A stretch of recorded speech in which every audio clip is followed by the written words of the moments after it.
These days, we're all told how important an emergency fund is. Just set aside 3 to 6 months worth of expenses and you'll be safe, right? But what if I told you that your emergency fund could actually ruin your financial future unless you fix a mistake that many people don't even know they're making? I've been working in personal finance for years. And trust me, when it comes to emergency funds, there's a bit more danger than most people realize. So today, let's talk about how your emergency fund could destroy your financial future, and more importantly, how to make sure it doesn't. If you're like most people, you've probably heard this advice 1,000 times. Always have an emergency fund. It's your financial safety net. The idea is simple. If something unexpected happens, like losing your job, a medical emergency, or a sudden house repair, you'll have money set aside to cover it. Makes sense, right? Having that cushion gives you peace of mind, just in case everything doesn't go according to plan. I won't argue with that part. It's good advice. We all need some sort of fund to protect us from life's uncertainties. But the truth is, the conversation usually stops there, and that's where the real problem begins. Here's where people start to slip up. They tend to keep their emergency fund in a safe place, like a savings account, or even, believe it or not, under their mattress. Now, sounds harmless, right? Well, here's the problem. Most people leave their emergency fund sitting in the wrong places, and they don't even realize how much it's hurting them. Putting your emergency fund into a low-interest savings account, one that barely keeps up with inflation, means your hard-earned money is actually losing its value every year. Sure, it's safe from stock market crashes, but guess what? Keeping all that money stagnant is slowly destroying your purchasing power. Let me explain how. See, inflation is a silent killer when it comes to savings accounts. Every year, inflation eats away at the value of your money, meaning that the $10,000 in your savings account today won't buy as much in 5 or 10 years. In fact, over time, inflation erodes your wealth quietly, and your money won't go as far when you need it. Imagine needing to dip into that emergency fund 5 years from now, only to find that your dollars don't stretch as far as you thought. This is the danger most people don't even consider, and it's crucial to address.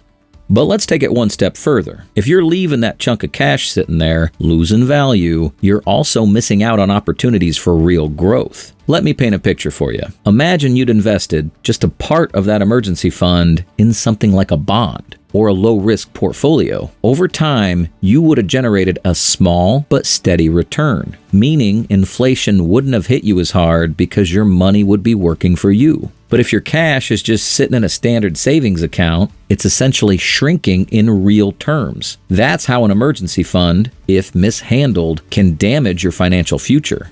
Now, before I jump to conclusions here, let me be clear. I'm not telling you to take your emergency fund and put it into high-risk stocks or cryptocurrencies. That would be reckless. But here's what I do suggest. First, make sure you're keeping your emergency fund in accounts that give you at least some protection against inflation. There are high-yield savings accounts, money market accounts, short-term bonds, and low-risk ETFs that provide liquidity while earning you a better return than your standard savings account. These options won't make you rich, and they're not meant to, but they'll at least help your money hold its value over time. Second, consider splitting your emergency fund into tiers. For instance, keep a portion, maybe 1 to 3 months of expenses, in an easily accessible account, like a high-yield savings account. Then, take the rest, like the money you'd plan on using after the first few months in a worst-case scenario, and put it into something that earns better returns, but still stays relatively low risk and liquid.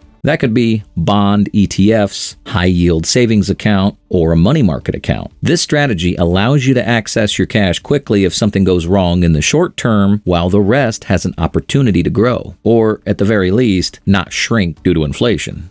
All right. Let's make this more relatable with a simple example. Let's say you've set aside $20,000 as your emergency fund. Now, if you hold all that money in a traditional savings account, earning something like 1%, your money will be losing value. Inflation is probably around 2 to 3%. After just 5 years, the real value of that $20,000 might only give you the purchasing power of $18,000 or even less. That's $2,000 just disappearing because it was sitting idle. Now, Compare this. If you placed part of that money in a slightly higher yield option, earning 3%, you'd at least stave off the impact of inflation, essentially preserving your fund over time. That's the difference, having an emergency fund and leaving it alone, and having an emergency fund and managing it right.